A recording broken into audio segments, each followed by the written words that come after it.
క్రీస్తునందు ప్రియమైన సహోదరి సహోదరులకు యేసుక్రీస్తు నామములో శుభములు. దేవుని యొక్క మహిమ మీ మీద ప్రకాశించునుగాక. ఈరోజు దేవుడు మనకిచ్చిన మాట హెబ్రీయులకు రాసిన పత్రిక 8వ అధ్యాయము 3వ వచనం.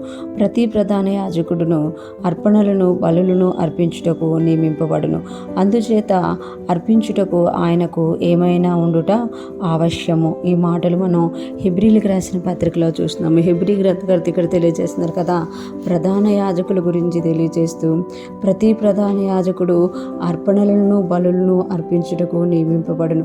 అంటే ప్రతి ఒక్కరూ దేని కొరకు నియమింపబడుతున్నారు అనేది మనము గమనించగలం. ఎవరు ఏ విషయంలో నియమింపబడుతున్నారో ఆ విషయంలో వారు ఆ యొక్క కార్యాలను చేయాలి. ఇక్కడ ప్రధాన యాజకుడు దేని కొరకు నియమింపబడ్డారంట? అర్పణలను బలులను అర్పించుటకు నియమింపబడునట. అంటే ప్రధాన యాజకుని యొక్క పని ఏంటి అని అంటే, దేని కొరకు ఆయన నియమింపబడ్డారు అని అంటే, అర్పణలను చేయడానికి, బలులను అర్పించడానికి ఆయన నియమింపబడ్డారు. అందుచేత అర్పించుటకు ఈయనకు ఏమైనా ఉండుట అవశ్యము. అంటే అతడు అర్పింపబడ్డానికి, బలులు అర్పణలు అర్పించబడ్డానికే నియమింపబడ్డాడు. కాబట్టి అతడు అర్పించడానికి ఏదైనా ఒకటి ఆయన దగ్గర ఉండాలి. ఆయన దేవుని సన్నిధిలోనికి వెళ్ళాలి అని అంటే ఆయన చేతిలో ఒక అర్పణము ఉండాలి అన్నమాట. ఏదైనా ఎందుచేత అర్పించుటకు ఈయనకు ఏమైనా ఉండుట ఆవశ్యం. ఏదైనా ఉండాలి ఈయన చేతిలో అనమాట.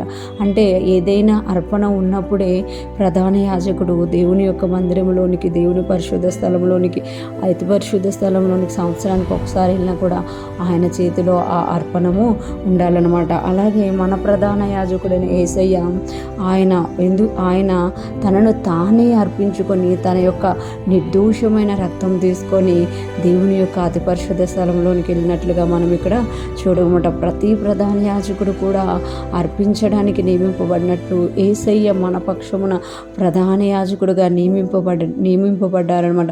ప్రతి యాజకుడు కూడా ఏదో ఒకటి అర్పించటం ఆవశ్యము, ఏమైనా ఒకటి. కానీ యేసయ్య మన కొరకు ఆయనే అర్పణగా మారిపోయారన్నమాట. ఆయనే తాను నిర్దోషముగా నిష్కలంకమైన వాడుగా తనను తాను గొర్రెపిల్లగా దేవునికి అర్పించుకొని మన పాప భారములన్నీ కూడా తొలగించారనమాట. ఈరోజు ఫ్రెష్ మన్నా వింటున్న ప్రతి ఒక్కరూ జ్ఞాపకం చేసుకోవాలి. యేసయ్య ప్రధాన యాజకుడిగా ఉండి తనను తాను ఎలాగ అర్పించుకున్నారో అలాగే మనల్ని కూడా అడుగుతున్నారు కదా, మనం కూడా సంపూర్ణంగా సజీవ యాగముగా మన శరీరాలని ఆయనకు సమర్పించుకోవాలి అని దేవుడు కోరుతున్నారు అనమాట. ఎప్పుడైతే మనము యేసయ్యను పోలి జీవించాలనుకుంటున్నామో మనల్ని మనము అర్పించుకోవడానికి ఇష్టపడే వారంగా ఉండాలి అని దేవుడు కోరుకుంటున్నమాట. అప్పుడు మనము దేవుని సన్నిధిలో అంగీకారముగా ఉంటాము. యేసయ్యలాగా మనము కూడా దేవుని యొక్క సహోదరులమయ్యో సహోదరులముగా ఉన్నాము కనుక మనల్ని మనము అర్పించుకోవాలన్నమాట.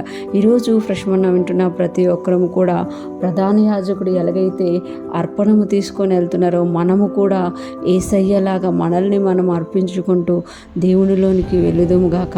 మనం ఎప్పుడైతే మనల్ని మనం అర్పించుకుంటున్నామో దేవుడు మనల్ని గణపరిచే దేవుడుగా ఉన్నారు. అటువంటి గొప్ప కృప మనకి ఇచ్చినందుకు దేవునికి మహిమ చెల్లిస్తున్నాము.